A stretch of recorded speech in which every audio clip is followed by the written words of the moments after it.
Up next is 4-Shot from Rio.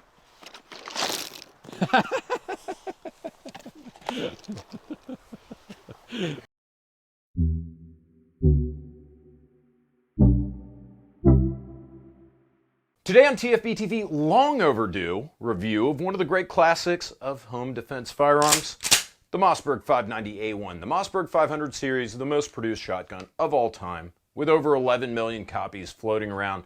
In the 1970s, Mossberg submitted the 500 for military consideration, but legend has it that the standard Mossberg 500 didn't survive the mil-spec 3,000 round burn down. In 1987, Mossberg created the 590 to meet the most demanding military testing. The 590 replaced some plastic components like the safety and the trigger guard with metal parts, added an extended shot tube, a Parkerized finish like you see here. The A1 version added other features like a thicker barrel, bayonet lug, etc. Although the 590A1 is a bit of a beefed up version of the 500, the Mossberg 500 is like the alligator of the gun world, unchanged for eons because it was virtually perfect when created by God and Oscar Mossberg. I think you guys know we're all about transparency here at TFBTV, so I feel compelled to tell you that Mossberg has sponsored TFBTV in the past, not now, hopefully in the future. For that matter, we've only allowed 2 firearms manufacturers to sponsor TFBTV, Mossberg and Glock, 2 companies that we trust to turn out a good product. Basically, we don't partner with companies or allow them to sponsor the program if we wouldn't trust to own them ourselves. Anyways, that aside, I'm not subjecting myself to a full-bore 500-round TFBTV trademark shotgun burn down because, for God's sake, this is a 590A1. Asking if a Mossberg 590 can take a 500-round burn down is a little bit like asking if the Toyota FJ62 can drive 100,000 miles without breaking down. At that point, it's just getting broken in. In fact, the Mossberg 590 took 3,000 rounds of full-power buckshot during military testing, and that's 6 TFBTV shotgun torture tests. For that matter, we already torture tested the extreme budget version of the 500 series, the Mossberg Maverick 88, and it passed with flying colors, outperforming guns up to 2 or 3 times the price. The 590 has nothing to prove to you virgins, so today's focus is to try the shotgun with as many different varieties of ammo as possible, plus maybe a little dip in the old swamperoo. Mossberg 590A1 compensated, tuned by the boys at Vang Comp. Got a few other tricks up its sleeve that we'll go over later in this video. TFBTV, we're very inclusive. We embrace diversity. That's why today's episode of TFBTV is going to be like a 2023 Disney movie, because we have quite the cast.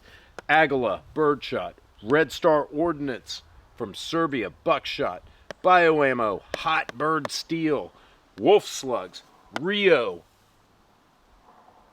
what is this? Fiocchi slugs, Red Star, buckshot. We've got old ass federal slugs, Remington slugs, Sterling buckshot and slugs. We got it all today on TFBTV. And on today's video, we're not reviewing any run-of-the-mill Mossberg 590A1. We're reviewing the standard. It's what it's called, the standard, like with an uppercase S. It's a proper noun, the standard by Vang Comp. Basically, the standard takes the top-end 590A1 with these excellent ghost ring sights, removes the choke, swaps in a slightly shorter stock, adds a handguard with Picatinny rail for light mounting options, and it includes an 18.5-inch Cerakoted black barrel with Vang Comp's integral shotgun compensator. About the compensator, the Vang Comp is no gimmick. Back in 1989, Vang Comp tested their trademark compensator and found a 20% reduction in recoil and an 80% reduction in muzzle rise. Because shotgun rounds are relatively low pressure, high volume, there isn't a lot of flash, and Vang Comp claims that the additional porting on their shotguns results in less flash than an uncompensated barrel. The receiver of the 590A1 is drilled and tapped for optics, although as you'll see in this video, the adjustable ghost ring rear sight is great right out of the box. Hits with slugs on a man-sized steel torso target, 50 to 100 yards, done pretty easily.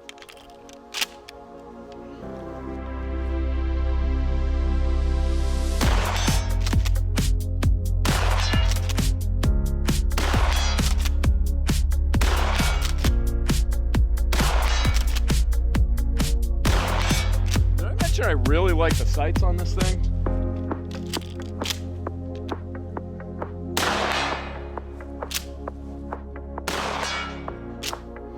Damn, it's pretty good. Fiocchi Exacta Arrow Slug, 100 yards.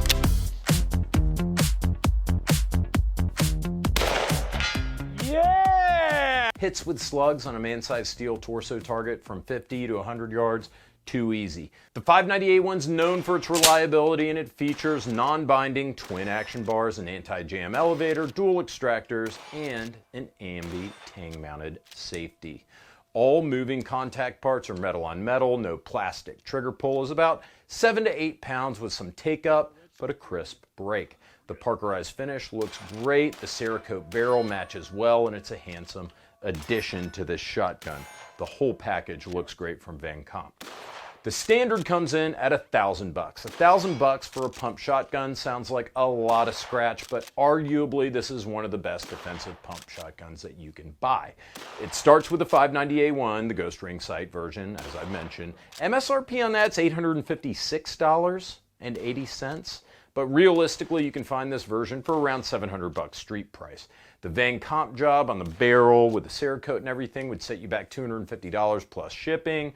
Plus, you get this railed forend, plus you get this shorter stock. You save a few bucks going the standard route, and it's ready to run out of the box. Now back to the range. According to Vang Comp, the more powerful ammo that you shove through this thing, the more effective the compensator will be, which makes sense from a physics standpoint. I mean, just look at this B-roll. Here I am in this marijuana field, and boom. Essentially, we felt like we were shooting a semi-auto, even though this is a pump. And what I mean by that is most semi-autos tend to have less recoil than pumps. Pump shotguns are a little bit like bolt-action rifles, right? There's no recoil-absorbing, reciprocating mass in here in the receiver. There's no recoil spring.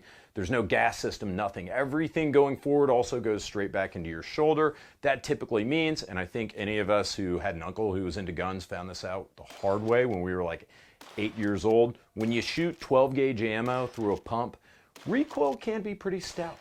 The Vang Comp effectively reduces recoil across the board no matter what we were shooting. I would agree with the science behind the Vang Comp, which said like a 20% reduction in recoil. It felt like that. And this could have also helped us a little bit in the accuracy department. So that raises the question, with the reliability of semi-automatic shotguns going up and the prices on them coming down, why get a pump? The Mossberg 940 Tactical and the Beretta A300 Patrol are both excellent choices. Both are semi-automatic. Both are coming in at roughly the same price as the standard. So why would you buy this $1,000 pump shotgun? At this point, you're looking at kind of a tricky subjective value decision. It's only slightly different than the analysis between like a revolver versus a semi-auto handgun. Imagine you have a revolver and an auto loader with the same capacity and both are equally fast to reload. Just imagine that. The revolver is going to have more felt recoil and it's going to shoot slower, but it's going to have better reliability and near immunity to ammo-related failures. That's exactly what you're dealing with here. A semi-auto shotgun is going to be faster. It's going to have naturally less felt recoil by virtue of its operating system than a pump shotgun.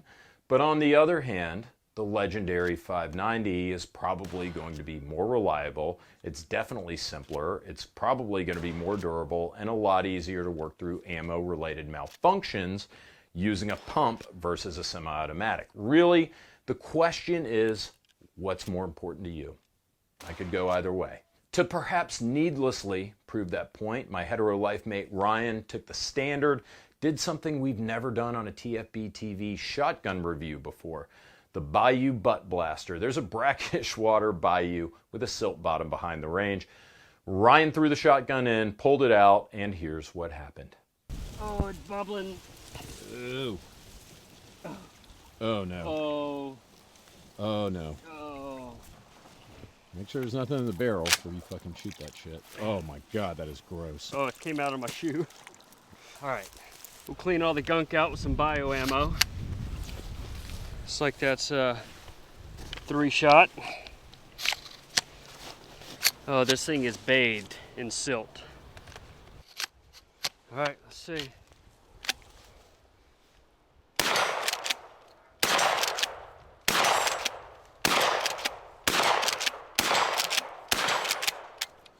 problem.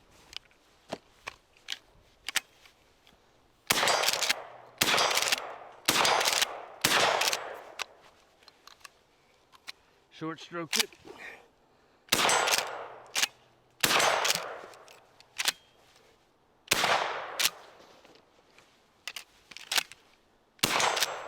Now, the Louisiana Bayou has claimed several guns on TFBTV, if not by jamming up the action with sand, then through corrosion, destroying the inside several days later.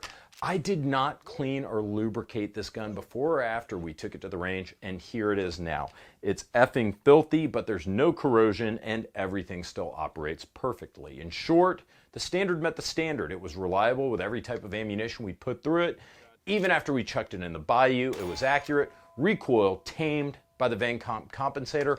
Plus, it's just a good-looking shotgun to be sure. It's flat out cool. The 590A1's already a little spendy for a pump shotgun, especially with all the Turkish garbage on the market today.